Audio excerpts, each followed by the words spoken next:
मैं कई दिनों से देख रही थी कि नौकरानी बार बार मेरे पास आती थी और कुछ कहे बगैर ही पलट जाती थी। शायद वह मुझे कोई बात बताना चाहती थी। जब मैंने उसे 3-4 बार यही करते देखा, तो एक दिन पूछ ही लिया, सुमित्रा, सब ठीक है ना? तुम्हें कोई बात करनी है मुझसे? मुझे लगा था, शायद उसे पैसों की ज़रूरत होगी, क्योंकि अक्सर गरीब लोगों की यही समस्या रहती है कि उन्हें हर वक्त पैसों की ज़रूरत होती है। मैंने उससे पूछ लिया, पैसों की ज़रूरत तो नहीं? सुमित्रा कहने लगी, नहीं नहीं, मैडम जी। मुझे पैसों की ज़रूरत नहीं है। बल्कि, मैं आपसे कोई और बात करना चाहती थी। उसके चेहरे पर चिंता की लकीरें साफ दिखाई दे रही थीं। मैंने कहा, सुमित्रा, जल्दी बताओ, मुझे हॉस्पिटल के लिए देर हो रही है। सुमित्रा कहने लगी, मैं बस आपसे यही कहना चाहती हूँ कि आप नाइट शिफ्ट ना किया करें। मैंने चौंक कर और थोड़े गुस्से से उसे देखा। उसकी यह बात कहने का क्या मतलब था कि मैं नाइट ड्यूटी न करूं? आखिर वह होती कौन है मुझे सलाह देने वाली? मुझे गुस्से में देखकर वह बगैर कुछ कहे वहां से चली गई। मैंने सोचा, शायद मेरे जाने के बाद उसे घर के ज़्यादा काम करने पड़ते होंगे, इसलिए वह ऐसा कह रही है। वैसे भी, कई दिनों से उसका बर्ताव कुछ बदला बदला सा लग रहा था। मैंने सोचा कि उस पर नज़र रखनी चाहिए। आखिर पता तो चलना चाहिए कि उसके दिमाग में क्या चल रहा है। खैर, उस दिन मैं अस्पताल चली आई।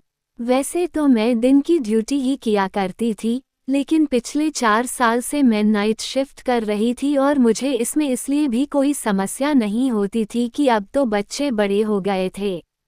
वैसे भी मैंने सुमित्रा को फुल टाइम के लिए रखा हुआ था कि वह दिन रात हमारे ही घर में रहे। शाम को तो मेरा पति भी घर से चला जाता था, इसलिए मुझे कोई चिंता नहीं रहती थी। लेकिन पिछले कुछ दिनों से सुमित्रा के बारे में मुझे अजीबोगरीब ख्याल आने लगे थे कि कहीं वह मेरी पीठ पीछे कुछ गलत ना कर रही हो।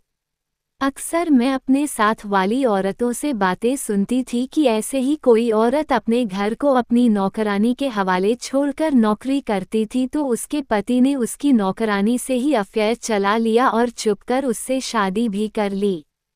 जब से मैंने ये खबर सुनी थी, मुझे तो किसी भी पल चैन नहीं मिल रहा था। एक तरफ तो मुझे अपने पति पर पूरा विश्वास था कि मेरा पति ऐसा कुछ भी मेरे साथ नहीं कर सकता और मुझे उस नौकरानी पर भी विश्वास था क्योंकि वह एक बहुत ही शरीफ औरत है। लेकिन फिर मैंने सोचा कि किसी को बदलते हुए देर ही लगती है। मैंने अपने पति और नौकरानी पर नज़र रखने का फैसला कर लिया। मैं सुबह देर तक सोई रहती थी, इसलिए मेरे पति सुमित्रा के हाथ का ही नाश्ता करके चले जाते थे। मैंने सोचा कि मुझे खुद उठकर उनको नाश्ता बनाकर देना चाहिए, लेकिन सारी रात ड्यूटी करने के बाद मैं इतनी थक जाती थी कि जब मैं 6 बजे लौटकर घर आई, तो गहरी नींद सो जाती थी और फिर उठने का मन ही नहीं करता था। 6 बजे की सोई में दोपहर 2 बजे उठा करती थी।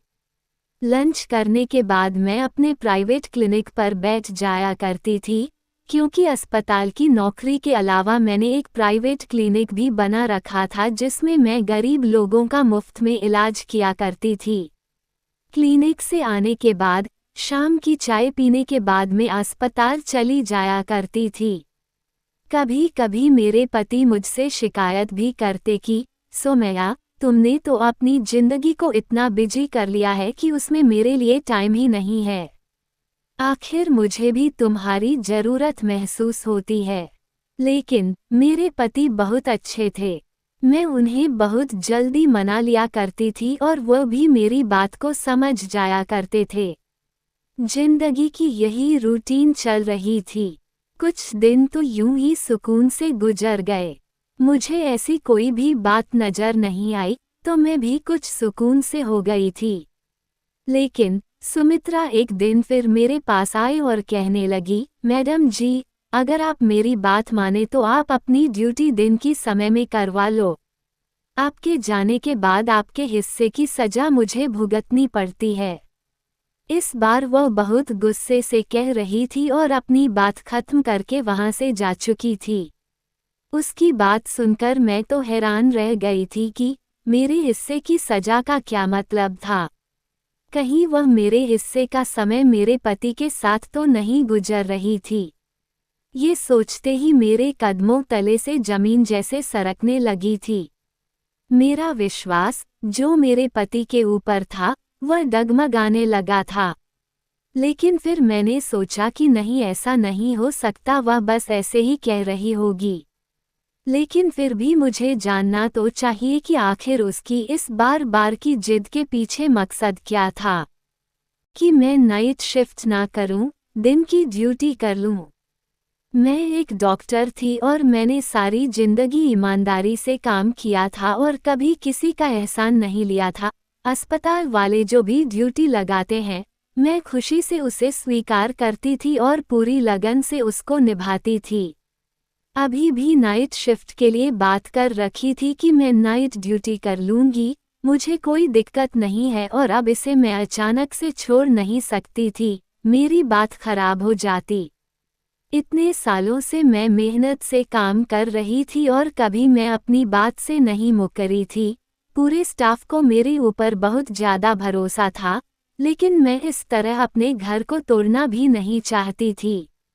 मैंने सोचा कि कुछ ना कुछ तो करना ही होगा। सुमित्रा मेरे घर पर पिछले 1 साल से नौकरी कर रही थी और एक अरसे के दौरान ना तो उसे मुझसे कोई शिकायत हुई थी और ना ही मुझे उससे। वो एक विधवा औरत थी, जिसके 2 बच्चे थे, जिनको पालने की खातिर वह मेरे घर पर नौकरी करती थी। मैंने उसे नौकरी के पहले दिन ही कह दिया था कि तुम्हें 24 घंटे के लिए यहीं पर रहना होगा। उसके बच्चों की टेंशन नहीं थी क्योंकि उसके बच्चों की देखभाल करने के लिए उसके माँ बाप थे और वह गांव में रहते थे। वह अकेले ही हमारे घर पर रहती थी। जो भी तनख्वाह उससे मिलती, वह अपने गांव, अपने बच्चों की देखभाल के लिए भेज दिया करती थी। हालांकि मैंने उसे कई बार कहा भी था कि अगर तुम चाहो तो अपने बच्चों को भी यहाँ पर बुला सकती हो, जहाँ तुम रहती हो, वहाँ पर तुम्हारे बच्चे भी रह लेंगे, मगर ना जाने क्या बात थी कि वह मना कर देती थी। उसके साथ समय बहुत अच्छा गुजर रहा था, आज तक उसने कभी किसी की शिकायत नहीं की थी। लेकिन अब पिछले कुछ दिनों से मैं देख रही थी कि उसका बिहेवियर अजीब सा हो गया है।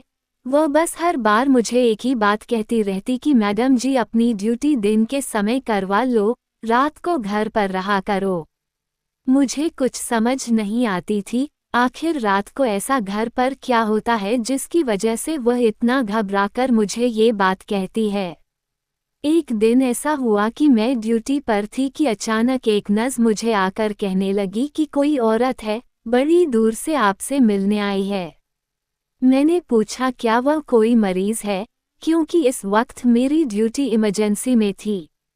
तो वह कहने लगी नहीं, वह आपकी कोई रिश्तेदार है। मैं हैरान होते हुए बाहर आई कि मेरी कौन सी रिश्तेदार इस वक्त मुझसे मिलने अस्पताल आ सकती है। मैं बाहर गई तो एक अनजान औरत को सामने खड़ा पाया। मैं हैरत के मारे उसे देखकर पूछा, आप कौन हो और मुझसे क्यों मिलना चाहती हो? तो वह कहने लगी, क्या आप ही डॉक्टर सुमैया हैं? मैंने कहा, जी हाँ, मैं ही डॉक्टर सुमैया हूँ। मेरी बात सुनकर उसने एकदम से मोबाइल निकाला और मेरी तस्वीर खींचकर अचानक से भाग गई। मुझे तो कुछ सेकंड के लिए समझ नहीं आया कि मेरे साथ हुआ क्या, और जब तक मैं समझती वो मुझसे दूर भाग चुकी थी। मैं जल्दी से उसके पीछे भागी कि उससे पूछ सकूं कि उसने मेरी तस्वीर क्यों ली है और आखिर वह है कौन, लेकिन वह बहुत तेजी से भागती हुई मुझसे बहुत दूर जा चुकी थी। मैं परेशान होती हुई वापस आ गई और सोचने लगी, है भगवान, यह मेरे साथ क्या चल रहा है? कौन थी वह औरत और यहाँ क्यों आई थी? पता नहीं क्यों मुझे बहुत बड़ी गड़बड़ का एहसास हो रहा था, जैसे कुछ बड़ा होने वाला है। मेरी छठी इंद्री बार बार मुझे इशारे दे रही थी कि शायद मेरी जिंदगी में कुछ तो बहुत गलत होने वाला है। मैं ये बात जानती थी कि मैं अपने घर वालों और अपने पति को बहुत ज़्यादा नज़रअंदाज कर रही हूँ, क्योंकि रात को ड्यूटी बहुत थका देने वाली होती है और सुबह तक मैं लेट से उठती थी। जब मैं सोकर उठी तब तक मेरे पति ऑफिस के लिए निकल चुके होते थे और जब रात को ड्यूटी पर जाना होता था तब तक वो ऑफिस से आते ही नहीं थे। अजीब सी जिंदगी हो गई थी। काफ़ी दिनों से मेरे पति से तो मेरी बातचीत ही नहीं हो पा रही थी। मुझे इस बात का एहसास हुआ तो मैंने फ़ौरन से अपना मोबाइल निकाला और अपने पति को कॉल करने लगी।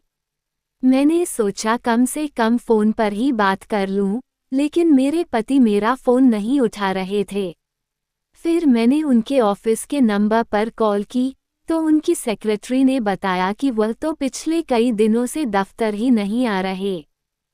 सेक्रेटरी की बात सुनकर मैं हैरान रह गई थी। मुझे तो कुछ खबर ही नहीं थी कि वह दफ्तर जा भी रहे हैं या नहीं। लेकिन परेशानी वाली बात तो ये थी कि रोजाना घर से दफ्तर के लिए निकलते थे, फिर ऐसे कैसे वह कहीं जा सकते हैं। अगले दिन मैंने सोचा कि मैं छुट्टी कर लेती हूँ। जब मैं ये बात घर में बताई तो सब बहुत खुश हुए, खास तौर पर मेरी नौकरानी सुमित्रा के चेहरे पर तो खुशी के हाव भाव नजर आ रहे थे। रात का खाना खाकर फ्री हुई तो मैं ऐसे ही टहलने के लिए बाहर आ गई, तो मैंने देखा सुमित्रा किसी से फ़ोन पर बात कर रही थी और वह किसी को बता रही थी कि मैडम जी आज घर पर ही है। शुक्र है कि आज मेरी जान छूट गई, वरना तो उनके हिस्से की सज़ा भुगते भुगते शायद मेरा दम ही निकल जाता। जब मैं उसके करीब गई तो उसने जल्दी से घबराकर फ़ोन बंद कर दिया और मैंने उससे पूछा कि किससे बात कर रही हो, तो कहने लगी किसी से भी नहीं, अम्मा से अपने बच्चों का बस हालचाल पूछ रही थी। मुझे अब सुमित्रा के बारे में शक हो चुका था। यह कोई तो खिचड़ी जरूर पक रही है या फिर मुझसे कोई ऐसी बड़ी बात छुपा रही है। कहीं ऐसा तो नहीं ये किसी गलत काम में पड़ गई हो। मैंने सोचा कि आज घर पर रहकर देख लेती हूँ कि आखिर यहाँ पर ऐसा होता क्या है, लेकिन मुझे तो कुछ भी ऐसा गलत महसूस नहीं हुआ। सब लोग बड़े आराम से सोए रहे। मेरा पति मेरी छुट्टी का सुनकर बहुत खुश हुआ था। कहने लगा कि कितना समय हो गया है, हमें एक साथ समय गुजारने का मौका ही नहीं मिला। मैं भी सोचने लगी क्या ये सच में खुश है या खुश रहने का नाटक कर रहे हैं। मैं उसे खोजती हुई नज़रों से देख रही थी, कहीं ऐसा तो नहीं कि मेरे घर से जाने के बाद उसका और मेरी नौकरानी का कुछ चक्कर चलता हो। इसलिए वह मुझे कहती है कि आप घर पर ही रहा करें। मेरी एक बेटी और एक बेटा था। बेटी कॉलेज में पढ़ती थी, बेटा छोटा था और वह स्कूल जाता था।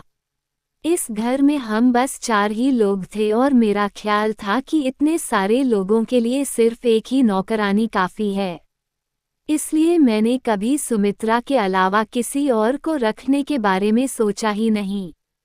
और अगर 1-2 बार मैंने अपने घर वालों से पूछा भी कि कोई और नौकरानी रख लूं तो सब ने सुमित्रा की बहुत तारीफ करते हुए कहा था कि उसके होते हुए उन्हें कोई परेशानी नहीं, तो फिर क्या ज़रूरत है कोई दूसरी नौकरानी रखने की।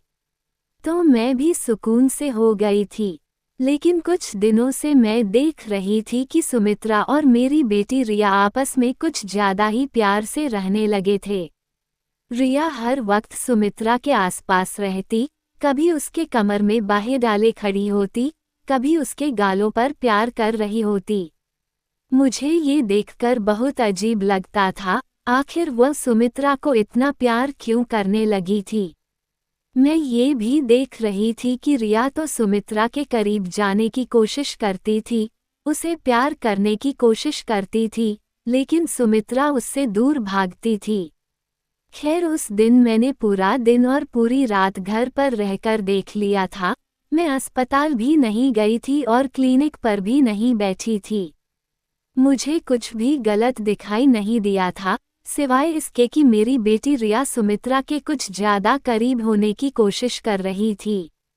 लेकिन मैं इस बात को इग्नोर कर दिया कि हो सकता है मैं तो घर पर रहती नहीं हूँ, सिर्फ सुमित्रा ही घर पर होती है, तो सुमित्रा से उसका दिल लगा होगा या फिर कोई और बात थी। मैंने घर पर रहकर देख लिया था, लेकिन ऐसा कुछ भी नहीं था। मैं अंदर ही अंदर अब चिढ़ गई। मैंने सोचा पता नहीं सुमित्रा के ड्रामे कब खत्म होगा। मैंने अगले दिन दोबारा से अपनी रूटीन के अनुसार अपनी नाइट ड्यूटी स्टार्ट कर ली। 2 दिन के बाद ही मैं सुबह जल्दी उठ गई थी, क्योंकि शाम में मुझे अपनी एक दोस्त की बर्थडे पार्टी में जाना था। मैंने सोचा कि उसके लिए कोई गिफ्ट लेकर जाती हूँ। मैं यही सोचकर बाजार गई। वहाँ मुझे एक जगह पर रुकना पड़ा। सामने की मंजर ने मुझे एकदम पत्थर का बना दिया था, क्योंकि मेरा पति एक अस्पताल के अंदर जा रहा था। भला उसे अस्पताल जाने की क्या जरूरत थी? वो तो एकदम भला चंगा था, उसे कोई भी तकलीफ नहीं थी। मैं भी उसके पीछे पीछे अस्पताल चली गई। मैंने देखा वह एक कमरे के अंदर चला गया। मैंने खिड़की से अंदर झांक कर देखा तो वह एक औरत को कुछ पैसे दे रहा था। उस औरत को मैं पहचान नहीं पा रही थी, क्योंकि उस औरत की मेरी तरफ पीठ थी।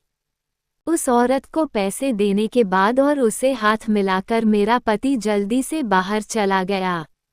उसके बाद उस औरत ने किसी को फोन किया और थोड़ी देर बाद जो औरत आई, उसे देखकर मैं आंखें झपकना भूल गई थी। फटी फटी आंखों से उसे देख रही थी। वो औरत कोई और नहीं बल्कि सुमित्रा ही थी। उस औरत ने सुमित्रा को कुछ पैसे दिए। सुमित्रा ने उसका धन्यवाद किया और वहां से चली गई। आखिर यह सब क्या था? मुझे कुछ भी समझ नहीं आ रहा था। मेरे पति ने पहले उस अनजान औरत को पैसे दिए और फिर उस अनजान औरत ने मेरे पति के दिए हुए पैसों में से कुछ पैसे सुमित्रा को दे दिए। आखिर यह सब चक्कर किया था। और जब उस औरत ने मेरी तरफ चेहरा घुमाया तो मैं दंग रह गई थी। मैं उस औरत को कैसे भूल सकती थी? इतने दिन गुजर जाने के बावजूद उसका चेहरा मेरे दिमाग में फिट हो गया था। ये तो वही औरत थी जिसने उस दिन मेरी तस्वीर ली थी और भाग गई थी। इसका मेरे पति के साथ आखिर क्या संबंध है? मैंने सोचा कि मैं अभी जाकर उसे पूछ लेती हूँ, लेकिन इससे पहले ही उस औरत के पास कोई और दूसरा आदमी आए, एक दूसरे से हाथ मिलाते हुए वहां से चले गए। ये सब देखकर अब तो मुझे पक्का विश्वास हो गया था, जरूर मेरे खिलाफ कोई गहरी साजिश की जा रही थी और इसमें मेरा पति और मेरी नौकरानी सुमित्रा भी शामिल थे। मैंने फैसला कर लिया था, आज मैं इन दोनों को रंगे हाथों पकड़कर ही रहूंगी। रात को जब मैं नाइट ड्यूटी के लिए जाने लगी, तो उस समय तक मेरे पति भी घर आ चुके थे और मुझे कहने लगे कि मैं भी तुम्हारे साथ ही निकलता हूँ, मुझे एक जरूरी काम से शहर से बाहर जाना है। मैं परेशान हो गई कि अगर यह भी घर से बाहर रहेंगे, तो फिर मैं इन्हें रंगे हाथों कैसे पकड़ूंगी। लेकिन फिर मैंने सोचा कि चलो कोई नहीं, आज नहीं तो फिर किसी और दिन मैं हकीकत मालूम करके ही रहूंगी। अस्पताल में भी अपने ख्यालों में ही खोई रही। सोच सोच कर मेरा दिमाग फटने लगा, मेरे सिर में तेज दर्द होने लगा। सर्जन डॉक्टर राउंड पर आए तो मेरी खराब तबीयत देखकर कहने लगे, मेरा ख्याल है कि आप नाइट ड्यूटी नहीं दे सकेंगी, आपको घर चले जाना चाहिए। सिर में इतनी तेज दर्द था कि मुझे भी लग रहा था कि मैं यहाँ अब और ज़्यादा नहीं रुक सकती, वरना मेरी तबीयत और ज़्यादा खराब हो जाएगी। मैं अपनी जगह किसी दूसरी डॉक्टर को ड्यूटी दी और बगैर बताए घर चली आई। आज से पहले मैं कभी यूं अचानक रात के समय घर पर नहीं आई थी। दरवाजा बंद था। मैंने सोचा, उन लोगों को जगाने से अच्छा है मैं खुद ही अपनी चाबी से दरवाजा खोल लूं। अंदर दाखिल होते ही मुझे अंदाजा हो गया, शायद मेरे पति अभी तक घर वापस नहीं लौटे थे, क्योंकि उनकी गाड़ी वहां पर नहीं थी। मैं अपने कमरे की तरफ बढ़ने लगी थी कि अचानक मुझे चीख की आवाज़ सुनाई दी। आवाज ऊपर से आ रही थी। मैं भागते हुए ऊपर गई तो चीख की आवाज अभी भी मेरी छोटी बेटी के कमरे से आ रही थी। मैंने आगे बढ़कर दरवाजा खोलने लगी। एकदम से दरवाजा खोल दिया। सामने का मंजर देखकर तो मेरी खुद की चीखें निकल गईं, क्योंकि वह मंजर ही ऐसा था जिसने मेरी रूह हिला कर रख दिया था। मैंने देखा कि मेरी बेटी मेरी नौकरानी को बुरी तरह से पीट रही थी और वह चीख की आवाज भी मेरी नौकरानी सुमित्रा की ही थी। मैं जल्दी से आगे बढ़कर उसे हटाया तो वह भी मुझे देखकर परेशान हो गई। सुमित्रा जल्दी से मुझे देखकर मेरे पास आए और मेरे पीछे छुप गई। कहने लगी, मैं इसीलिए तो आपको कहती थी कि आप नाइट शिफ्ट न किया करें, क्योंकि फिर आपके जाने के बाद मेरे साथ ऐसा ही होता है। और यह आज से नहीं, बल्कि कई दिनों से हो रहा है। मैंने अपनी बेटी को गुस्से से देखते हुए पूछा कि आखिर तुम सुमित्रा को क्यों मार रही हो? आखिर उसने ऐसा क्या किया है जो तुम यूं उसकी बुरी तरह से पीट रही थी? तो मेरी बेटी ने आगे बढ़कर मुझे भी एक जोर का धक्का दिया। कहने लगी, आप हम माँ बेटी के बीच में मत बोलें। आप जो भी हैं, यहाँ से चले जाएं। उसकी हालत अजीब सी हो रही थी। मैं फटी फटी आंखों से अपनी बेटी को देख रही थी। वो ये क्या बक रही थी? मैंने कहा, ये तुम क्या कह रही हो? मैं तुम्हारी माँ हूँ, ये तुम्हारी माँ नहीं। मुझे लग रहा था जैसे वह अपने होशो हवास में नहीं है। दूसरी तरफ सुमित्रा बहुत बुरी तरह से डरी हुई थी। उधर रिया की हालत भी खराब होने लगी थी। वो गुस्से के मारे कमरे का सामान इधर उधर फेंकने लगी थी। मुझे लगा कि कहीं वह अपने आप को नुकसान न पहुंचा ले। मैंने जल्दी से अपने साथ लाए बैग में से नींद का इंजेक्शन निकाला और रिया को लगा दिया। वो अब सुकून से बेड पर लेटी हुई सो रही थी। मैं इस सब सूरत हाल से बहुत ज्यादा परेशान हो चुकी थी। सुमित्रा अलग डरी डरी सी खड़ी हुई थी। मुझे समझ नहीं आ रहा था कि आखिर यह सब हो क्या रहा था। मैंने पूछा कि यह सब क्या है और कब से हो रहा है और तुमने मुझे बताया क्यों नहीं? तो वह कहने लगी, आप मेरे साथ आइए, मैं आपको सब कुछ बताती हूँ। मैं अपनी बेटी को देख देख कर परेशान हो रही थी कि आखिर उसे क्या हो गया है। वो मुझे पहचानने से इनकार क्यों कर रही है? सुमित्रा कमरे से निकलकर नीचे की तरफ भागी, जैसे 1 मिनट भी यहाँ पर रुकी तो रिया उसे फिर से पकड़ लेगी। मैं भी परेशान होती हुई नीचे आ गई, तो वह कहने लगी, ये सब कुछ जो भी आपने देखा है, वो आपकी वजह से ही हो रहा है। मैंने न कितनी बार आपको कहा कि आप नाइट शिफ्ट न किया करें, आप रात को घर पर रहा करें। लेकिन आप तो कुछ सुनने को तैयार ही नहीं थी। आप याद करें कि आपने आखिरी बार कब बच्चों के साथ बैठकर उन्हें प्यार किया था या उनके दिल की कोई बात सुनी थी? उसकी बात सुनकर एक पल को मैं चुप हो गई, क्योंकि वह सच कह रही थी। मुझे बचपन से ही डॉक्टर बनने का बहुत शौक था, इसलिए मैंने बहुत मुश्किलों के बाद अपने इस शौक को पूरा किया था। मेरे पति बहुत अच्छे थे और मेरे शौक के बारे में अच्छी तरह जानते थे। इसलिए उन्होंने शादी के बाद भी मुझे पढ़ने से नहीं रोका और बच्चे होने के बाद उन्होंने मुझे नौकरी करने की भी अनुमति दे दी। और शुरू से ही मेरे बच्चों को नौकरों ने ही पाला था। मैं भी अपनी पूरी कोशिश करती थी कि अपने बच्चों को समय दे सकूं, लेकिन एक डॉक्टर होने के नाते मेरी बहुत ज़्यादा जिम्मेदारियां होती थीं और मेरा ज़्यादातर समय अस्पताल में ही गुजरता था। लेकिन उसके बावजूद मैं हमेशा कोशिश करती थी कि अपने बच्चों को एक अच्छी परवरिश और उन्हें अच्छी शिक्षा दे सकूं। हालांकि मैं उन्हें ज़्यादा समय नहीं दे पाती, मगर इसका मतलब ये तो नहीं कि मैं उन पर ध्यान नहीं देती थी और उनसे प्यार नहीं करती थी। मेरी नौकरानी कहने लगी, रिया धीरे धीरे डिप्रेशन का शिकार होने लगी थी। उसे माँ बाप के प्यार की सख्त ज़रूरत थी, जो उसे नहीं मिल पा रहा था, क्योंकि उसके माँ बाप के पास उसके लिए समय नहीं है। मगर वह छोटी है, कॉलेज में गलत संगत में पढ़कर गलत आदतों का शिकार हो गई है। उसे माँ के प्यार की जरूरत होती है, जो उसे नहीं मिला। तो वह दिमागी मरीज बन गई। वह अपने अंदर की भड़ास और गुस्सा मुझ पर निकालती है। उस समय उसे लगता है कि मैं उसकी माँ हूँ और वह, क्योंकि आपसे कभी कोई शिकवा नहीं कर पाए, आपको कुछ नहीं कह पाए, इसलिए वह मुझे अपनी माँ समझते हुए मुझ पर अपना गुस्सा निकालती है। और जब सुबह होती है तो वह मुझसे ना सिर्फ माफ़ी मांगती है, बल्कि मुझे बहुत सारे पैसे भी देती है ताकि मैं आपको कुछ ना बताऊं। मैडम जी, मैं गरीब हूँ, बच्चों का और बूढ़े माँ बाप का पेट मैं अकेली पालती हूँ।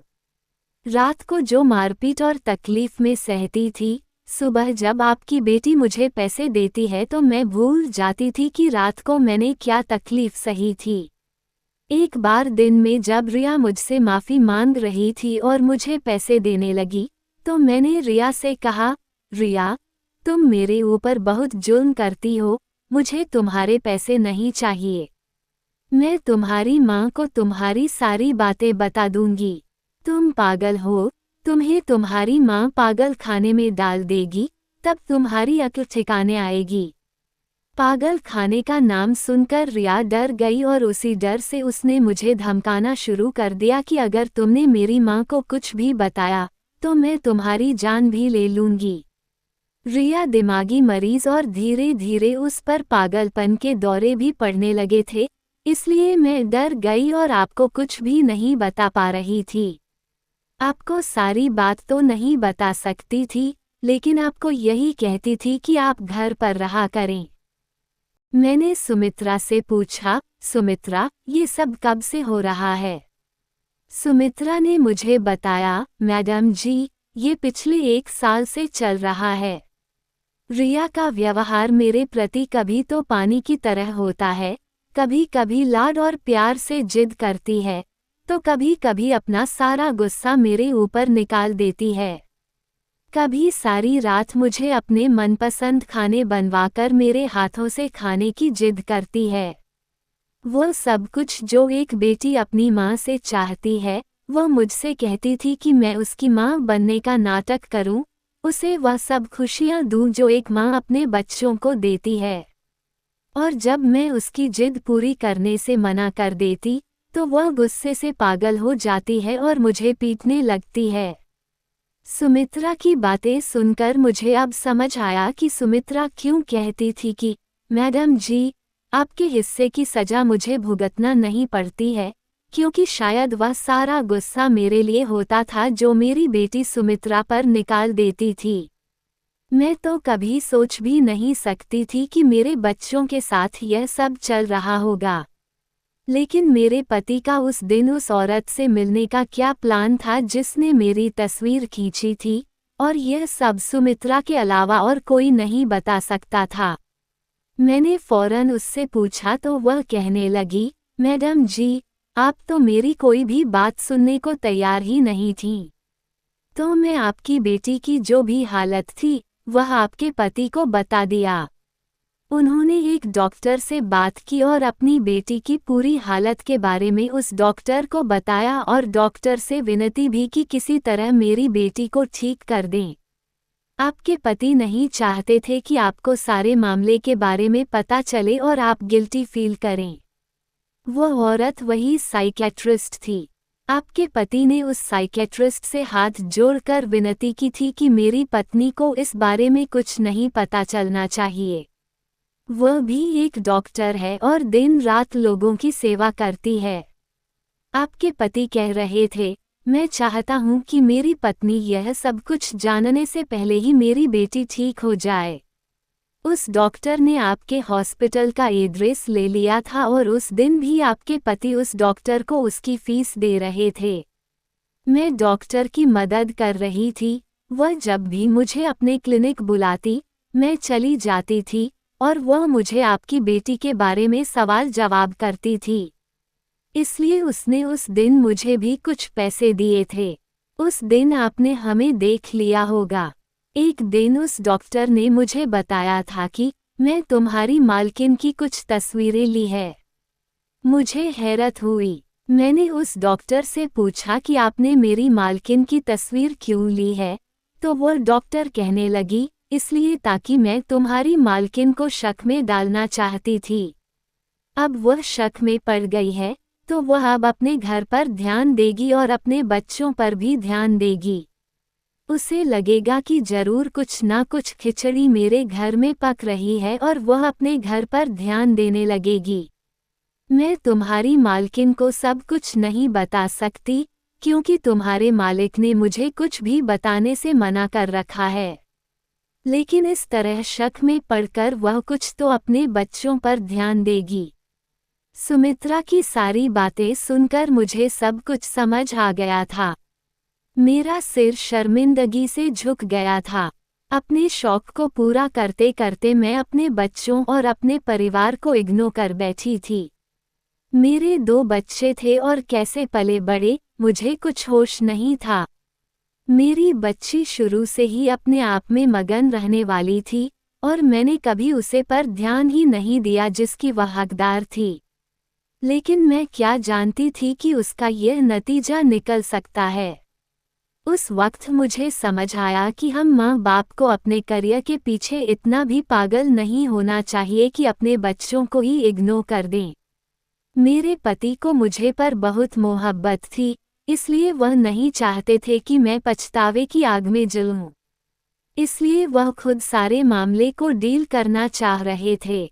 मगर मैं अब समझ गई थी कि शायद उस डॉक्टर के अलावा मुझे भी माँ का किरदार निभाना होगा। मैंने कुछ समय के लिए छुट्टी ले ली ताकि अपने घर, अपने बच्चों को समय दे सकूं और हम सब ने मिलकर मेरी बेटी को ठीक कर लिया। और मैं भी फिर उस दिन के बाद दिन की ड्यूटी लगवा ली।